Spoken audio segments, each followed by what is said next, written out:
Okay, so I am coming with another educational video, you guys, and I told y'all that I'm going to be fighting this full force, and I am so excited to do this video because this video is about to give y'all a lot of understanding as far as what is going on in America right now. So we know that this is how they want to portray black women. Like, it's okay to be sexy. It's okay to want to look good. It's okay to be rich and successful if you got it like that. But this is how they want to portray black women. They want black women with our booties out and thighs out, with all kind of plastic surgery and things like that, being objectified in the media and shaking our booty and stuff like that, but then still want to turn around and tell us what we're worth. And they try to make it seem like the black woman is the least valued in all of society, while everybody else is being entertained off of the glory of our hips and our waistlines.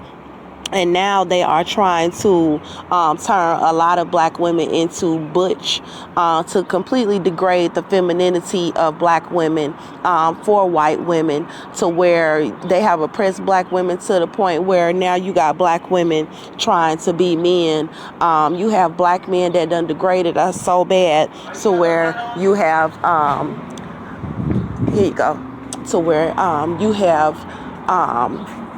black women actually trying to portray themselves as men.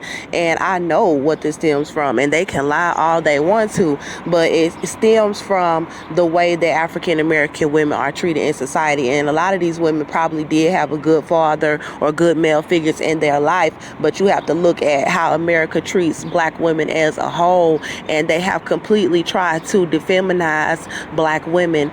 And with this LGBTQ community thing, now with the LGBT community movement, it's as if black women are just invisible to me. It's like when you see black women there with one another, you have to really just think about the struggles of black women to come together to where they done had to love one another in that sort of intimate way in society. And you look at how the black family has been torn to shreds all over America. And this is what we talk about more than we actually talk about the issue of being African American and being a female. And so I think that that's why my channel is so special, because it actually does focus on the abuse that was done to me. And I got to share my story about being an African American woman. And whether you like girls or not, it's not about being gay. It's about being black. So daily, okay? Daily, where news and scholarly meets, the devastation of Black Wall Street. And I'm still learning about this, but it says it took place in Tulsa, Oklahoma in 1921. A wave of racial violence destroys an affluent African American community. Now, it says whites in the area refused to wait for an investigative process to play out where a black man was accused of raping a white woman. Now, when I read that part, that's what really got me like, whoa, ho, ho, what did you just say? And then it said that he attempted to rape her now. And that 35 blocks went up into flames. 300 people died and 800 people were injured in defense of a white female virtue. And this happens in 1920. So the Black Wall Street was known as something as a place where black families own their own planes. The state of Oklahoma had only 2 airports, yet black families owned their own planes. 9,000 people became homeless after looting and burning of businesses.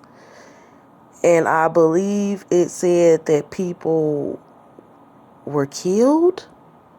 I mean, it almost makes me want to have to run that back a little bit and see exactly. It said 300 people died and 800 people were injured. Scuffles broke out. There were mobs, armed mobs with shotguns. So this is very, very, very, very serious. And they said that black people had contemporary homes, theaters, banks, hotels, cafes, movie theaters. They had superior educated black children. Remarkable. Less fortunate white neighbors resented their upper class lifestyle as a result of a jealous desire to put progressive, high-achieving African Americans in their place. A wave of domestic white terrorism caused black dispossession. Wow. And they said they were unapologetically black. Sophisticated, modern, majestic. And you see it going up in flames. And when you really think about Emmett Till and the stories that we've heard and seen about that, it just really opened my eyes and my heart and my soul. You know, like, y'all black men still go around glorifying white women, you know, after all of this. But then you look at that, and it's like a double mindset. It's like 1 minute you're in trouble for trying to talk to your oppressor, and then the next minute you're being forced to just like that. So then you gotta ask yourself, can you really blame them? But this is an example of what happens if something happens to a white woman versus a black woman. And for me, the only thing that I really wanted was the best thing for my children. And I want to just go into this next clip of slavery in America. And you see this female, and it's like she got a muzzle over her mouth, something around her neck, and that's how they treat black women. Be quiet, and with the little muzzle over your mouth, your hair like that, because everybody gonna talk about your hair, and your skin all exposed, and you know, something around your neck. Somebody always constantly telling you what to do and this and that, and go here, and you only can go so far, you know. But yeah, so I'm gonna go on to my next video.